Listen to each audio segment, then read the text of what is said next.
This is The New Yorker Out Loud from The New Yorker magazine. I'm Deborah Treisman, fiction editor at The New Yorker. Each month, we ask a New Yorker fiction writer to select a story from our archives to read and discuss. For this month's podcast, George Saunders chose You Must Know Everything by Isaac Babel. Study, she suddenly said with great vehemence. Study, and you will have everything, wealth and fame. You must know everything. The whole world will fall at your feet and grovel before you. You Must Know Everything is an early story, written in 1915, when Isaac Babel was only 21. The story, translated from the Russian by Max Hayward, was published in The New Yorker in 1966. George Saunders is the author of 3 short story collections. The most recent, titled In Persuasion Nation, was published by Riverhead last year. A new collection of nonfiction, The Brain-Dead Megaphone, will come out in September. He has been contributing fiction to The New Yorker since 1992. George Saunders joins me from the studios of WAER in Syracuse, New York. Hi, George. Hi, Deborah. So the main question is, why did you choose this particular story? Well, I love everything Isaac Babel wrote, and when I found out that he was only 21 when he wrote this, I was really intrigued, and especially to find out that everything he later perfects is here. It's all present in kind of this crude form. Once you referred to Babel as a combination of your 2 favorite writers, Hemingway and Kerouac. Those are 2 writers I would never have thought to mention in the same breath as Babel. This turn-of-the-century Russian-Jewish writer from Odessa. What's the comparison there for you? Well, whenever a writer makes those kind of references, they're so private. And to me, it was kind of like Hemingway was the stiff upper lip kind of tough guy, and Kerouac was everything that's left over, this kind of hippie, wild sensibility. And so for me, with Babel, you can feel this extreme discipline, that he was obviously a heavy editor and very tough on himself. So that's the Hemingway part. But also you could feel that a lot of his imagery was very poetic, and my feeling was that it was quite celebratory in the way that it comes out of him. Mm-hmm. So until I discovered Babel, I think I was doing a lot of shutting myself down with that discipline. Like everything was, even adjectives were too decadent, And so suddenly then to see Babel who could do both, he was obviously not a first draft guy. He was somebody who was just wringing the life out of every story or into every story. But when the time came for him to sort of do a little poetic burst, he also recognized that as a legitimate thing to do. So somehow, in my very, self-referential system, he was a combination of those 2. Uh-huh. Can you just say a little bit about what the story is about?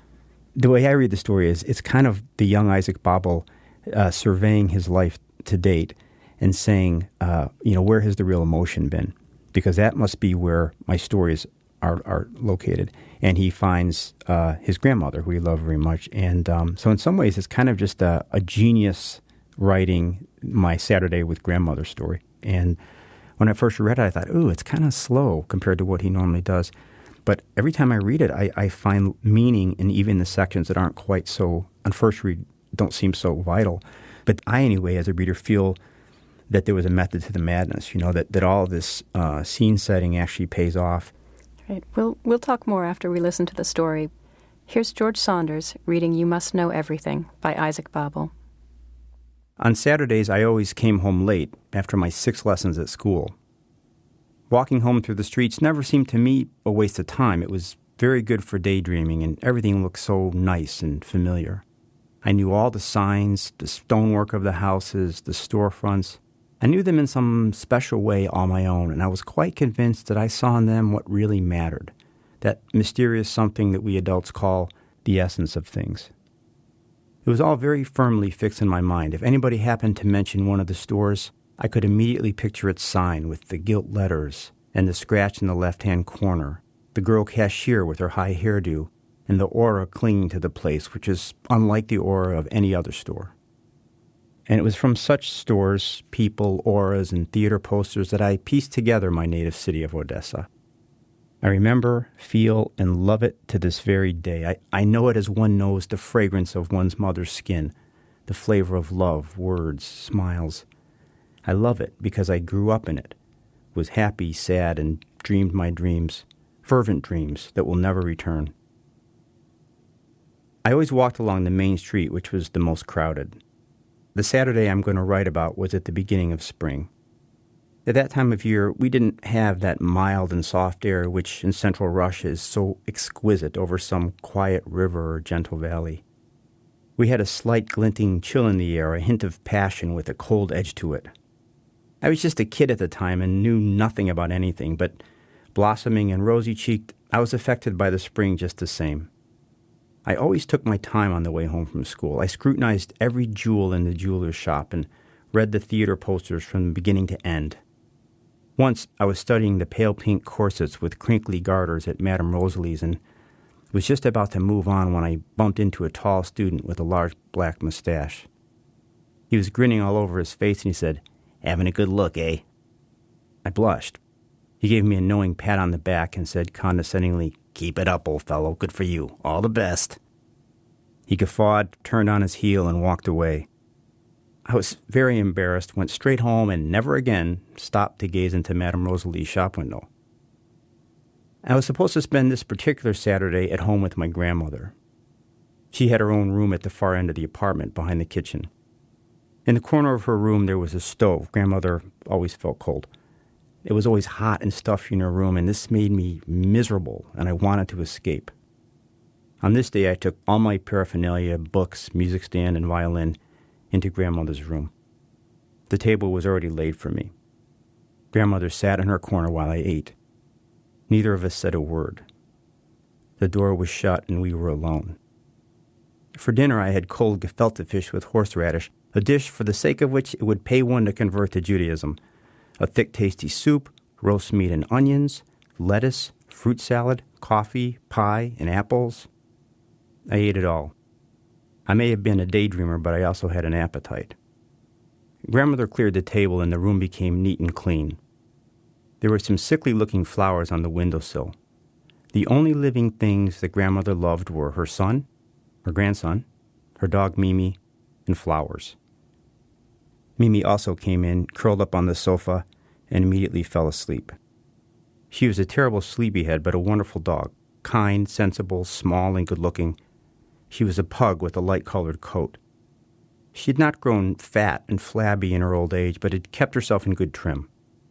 She lived out the whole of her life of 15 years with us, from birth to death, and naturally enough, she loved us all, particularly Grandmother, who was so hard and merciless. Some other time I'll tell the story of their silent and furtive friendship. It is a good, moving, and tender story. Anyway, there we were, all three of us, Grandmother, Mimi, and I. Mimi was sleeping. Grandmother, in a good humor, sat in the corner in her silk Sabbath dress, and I was supposed to do my lessons. It was a difficult day for me. I had already had 6 lessons at school, and now my music teacher, Mr. Sorokin, was supposed to come, and so was Mr. Lieberman, my Hebrew teacher, to give a lesson we'd missed. Payson, the French teacher, might also come, and I had to prepare a lesson for him. There would be no trouble with Lieberman. We were old friends, but music and those scales were sheer misery. I spread out my exercise books and began to do my lessons. Grandmother did not interrupt me, God forbid. Her face was drawn and blank because of her reverence for my work. She fastened her round, bright yellow eyes on me. Whenever I turned over a page, they followed the movement of my hand. Anybody else would have been made very ill at ease by this fixed and ever-vigilant gaze, but I had grown used to it. Later, she would listen to me rehearse my lessons. She was at home only in Yiddish, and her Russian was very bad. She garbled it in her own peculiar way, using a lot of Polish and Jewish words. Of course, she couldn't read or write in Russian, and she'd hold a Russian book upside down. But this didn't prevent her from going through my lessons with me from beginning to end. She couldn't understand a word, but she listened intently, and the music of the words was sweet to her ears. She was full of reverence for learning, had great faith in me, and wanted me to become a rich man. When I had finished with the lessons, I did some reading. At that time, I was reading Turgenev's First Love. I liked everything about it, the vivid words, descriptions, and conversations. But that afternoon, I was particularly thrilled by the scene in which Vladimir's father strikes Zinaida on the arm with his riding crop. I could hear the swish of the whip and feel the momentary keen and painful sting of its supple thong. This upset me in some unaccountable way, and at this point I had to stop reading and walk up and down the room. But Grandmother just sat there without moving a muscle, and even the hot, stifling air was quite motionless, as though it knew that I was busy and must not be disturbed. The room was getting hotter all the time. Mimi began to snore slightly. It was quiet, eerily quiet, with not a sound from the outside world. Everything seemed weird to me at that moment. I wanted to run away from it all, but also to stay there forever. The darkening room, Grandmother's yellow eyes, her tiny figure wrapped in a shawl, hunched up and silent in the corner, the heat, the closed door, the crack of the whip, its loud swish. Only now do I understand how bizarre all this was and how much it affected me. I was startled out of my troubled state by the ringing of the doorbell. It was Mr. Sorokin. I hated him at that moment. I hated his wretched scales, all this meaningless, futile, squawking music. It must be said that Sorokin was a splendid fellow. He had close-cut hair, fine large hands, and magnificent full lips. Today, under Grandmother's eye, he had to teach me for a whole hour, even a little over, and really give value for money. He got no credit for his pains. The old woman's eyes followed his every movement coldly and intently, and were quite indifferent and aloof to him. Grandmother had no time for strangers. She expected them to do their duty by us, and that was all. We began our lesson. I was not afraid of Grandmother, but for a whole hour I had to bear the brunt of poor Sorokin's unusual devotion to duty. He felt very out of place in this remote room, in the presence of the peacefully sleeping dog and the frosty old woman sitting in the corner. At last he took his leave. Grandmother coldly gave him her large, leathery, and wrinkled hand, but she made not the slightest movement with it. As he left, he bumped into a chair. I endured the following hour as well, Mr. Lieberman's Hebrew lesson, and the moment came when the door closed behind him, too. By now it was nightfall. Far away, specks of gold lit up in the sky. The deep shaft of our courtyard was flooded with moonlight. In the neighbor's apartment, a woman's voice began to sing, "Why do I love you so madly?" The rest of my family had gone to the theater. I felt depressed and tired. I had read so much and done such a lot of work. The servant girl brought in the samovar. Grandmother lit a lamp. This immediately mellowed the room. The dark, massive furniture was bathed in soft light. Mimi woke up, took a walk through the other rooms, and then came back to us to wait for supper. Grandmother was a great tea drinker. She had kept a gingerbread for me. We both drank a lot of tea. The sweat began to glisten in the deeply etched seams of her face. "Do you want to go to bed?" she asked. "No," I replied. We began to talk, and once again I listened to Grandmother's stories. Long, long ago, there was a Jew who kept an inn. He was poor, married, and weighed down by a large family, and he sold vodka without a license. A government inspector came to see him and started making trouble for him. He went to a rabbi and said, "Reb, a government inspector is plaguing the life out of me. Ask God to help me." "Go in peace," the rabbi said to him. "The government inspector will quiet down." The Jew went home. He found the inspector on the doorstep of his inn. He was lying there dead with his belly all purple and swollen up. Grandmother fell silent. The samovar hummed away. The neighbor was still singing. Everything was covered with blinding moonlight. Mimi began to wag her tail. She was hungry. In the old days, people had faith, Grandmother said. Life was simpler. We lived next to the estate of a Polish count. The Tsar himself used to come and visit him. They used to make merry for 7 days at a stretch. I would run up to the hall after dark and look in through the lighted windows. The count had a daughter, and she had the finest pearls in all the world. Then there was this rebellion. Some soldiers came and dragged the old count out onto the square. We all stood around and cried. The soldiers dug a hole in the ground. They wanted to blindfold the old man, but he said he didn't want it. He stood in front of them and gave them the order to shoot.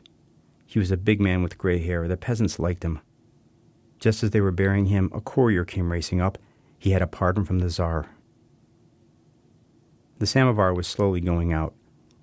Grandmother drank her last glass of tea, which had gone cold by now, and sucked a piece of sugar in her toothless mouth. "Your grandfather," she said, "was a great one for telling stories. He didn't believe in anything, but he trusted people. He gave away all his money to his friends, but when he came to them for help, they threw him downstairs. That made him a little queer in the head." And she went on to tell me about my grandfather. He was a big man with a sharp tongue, passionate and overbearing.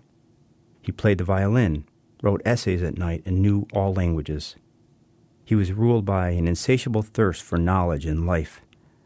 A general's daughter had fallen in love with their elder son, and this had been the son's undoing. He became a wanderer and a gambler, and He died in Canada at the age of 37. All grandmother had left was my father and me. Everything else was gone. For her, day was turning into night, and death was coming slowly. She fell silent again, then lowered her head and began to cry. "Study," she suddenly said with great vehemence. "Study, and you will have everything, wealth and fame. You must know everything. The whole world will fall at your feet and grovel before you. Everybody must envy you. Do not trust people. Do not have friends. Do not lend them money. Do not give them your heart." She said no more. There was silence in the room. She was thinking about years gone by and all her troubles.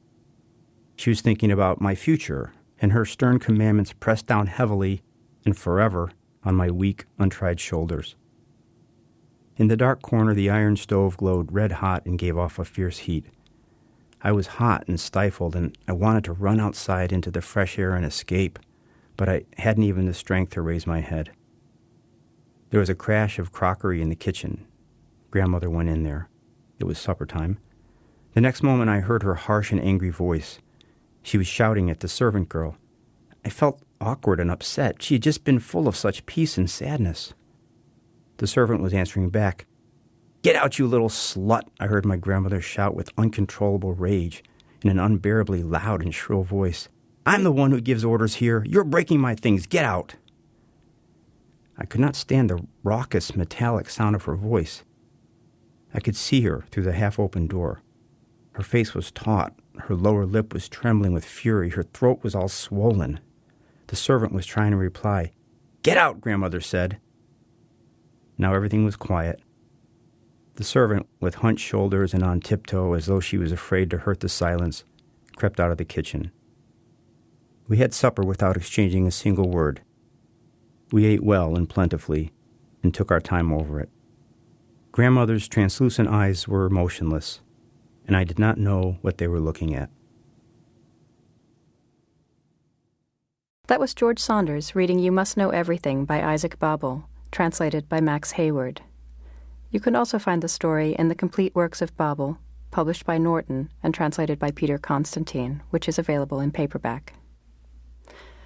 So, George, when I was reading this again for this, I thought that if you were going to write this story, you would write the story of the mean grandmother and the kind dog. Yeah, that's always, because that's how it actually is in the real world. Grandmothers are always mean and dogs are always nice.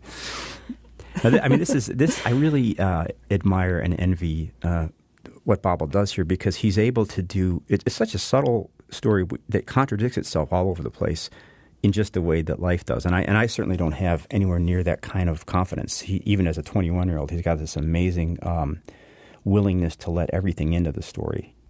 Mm-hmm. Do you think it's confidence, or you think he's just kind of winging it? I mean, I think in some ways both. My sense of him as a writer always is that he left the door very wide open and then kicked some things out. Mm-hmm. It's also amazing how much this resembles the later, more mature work, in the sense that there's a lot of time spent creating a surface, like a believable surface, and then often just one little explosion that then ripples, and it ripples both directions. It ripples into the beginning and the end of the story. And here I would say there's those two little explosions. At least for me, I don't know if you had this reaction, but what first strikes you is that little outburst where she's talking about her husband, and she says he didn't believe in anything, but he trusted people, and they turned on him. And so you kind of think that's where the sadness is. And then somehow for me, that works in a funny way with that outburst with the maid. And those are two the deeply sad moments in the story. It's such a light touch with the characterization of the grandmother here. I mean, it's interesting to me how you think she's going to be a caricature of the Russian Jewish grandmother, and half of the time the boy seems to hate her. The other half, he seems to love her. You can never quite fix on what she is for him or anyone. Exactly, and I think that that's why I think maybe it started out to be a nostalgic portrait, but these odd things that she says, and that funny line in there where he's talking about the dog who loves the grandmother so much, and then he says she particularly loved grandmother who was so hard and merciless, and that's the kind of line that you could see it coming out as you write because you're trying to be honest. And I think once a line like that gets in there, it sort of backlights everything in the story, and that part of her personality is there to keep. And because I mean, what interests me is that the advice that she gives him You Must Know Everything, actually, we can see that he's already enacted it. I mean, from the very first section, when he walks down the street, he's looking at all the shop windows and everything, and this incredible, rigor of these lessons and everything. So in a certain way, you get the impression that speech about the grandfather, this isn't the first time he's heard that speech, you must know everything. And then what's beautiful to me about the story is the way that a lesser writer would probably have let that be the big surprise, the fact that I'm shocked my grandmother said this about you must know everything. But in fact, it's all sort of calm backstory. And the shock is when the grandmother then turns on that maid and calls her a slut, or in other translations, she calls her a hireling or a dreck. So in any case, not good. But that to me is the interesting moment in that story where this grandmother, who he's already conceded isn't a saintly grandmother, even surpasses his expectations by turning on this woman. And at least for me, you think, wow, well, maybe that this advice that she gives him, study, you must know everything, is incredibly aggressive. I mean, she says, the whole world will grovel before you, everybody must envy you. Mm-hmm. And then when you think, oh, this family ethic, which he's already imbibed, probably is why the friends rejected the grandfather. She mentioned sort of in passing that he was arrogant and so on. So you could see a situation where their version is he gave everything and they screwed him. But the friends might say, oh, that guy was so arrogant, All he wanted was us to grovel before him and envy him. So there's a kind of beautiful circularity in it. So a lot of people read that advice as sort of Babel's recipe for becoming a writer. It seems awfully calculating if that's what it is. Don't trust people, don't have friends, don't lend them money, don't give them your heart. Well, and actually, all those you just named, he contradicted every single one of those. He was apparently always giving money away, both in Paris and in Russia, and had a lot of good friends. But I did hear once that he would say, you must know everything. And he used to, when he met a woman, he would pay her for the privilege of looking into her purse, with the idea with the idea that you could sort of tell a lot about a person by what they had in their purse. It also seems like a bit of a pickup line, but he also, I mean, some writers say that he one of the reasons he ended up being killed by Stalin was that he had gotten really close to the police chief, and partly Babel was just fascinated by that stuff, and I think also he really did feel like the more you knew, the more you could get into your stories. George Saunders, thanks so much. Thank you. That was fun. George Saunders' most recent collection of stories is titled In Persuasion Nation. You can also read a new Saunders short story, Puppy, on our website, newyorker.com.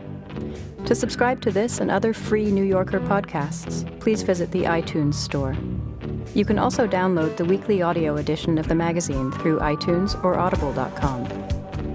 You've been listening to The New Yorker Out Loud from The New Yorker magazine. I'm Deborah Treisman. Thanks for listening.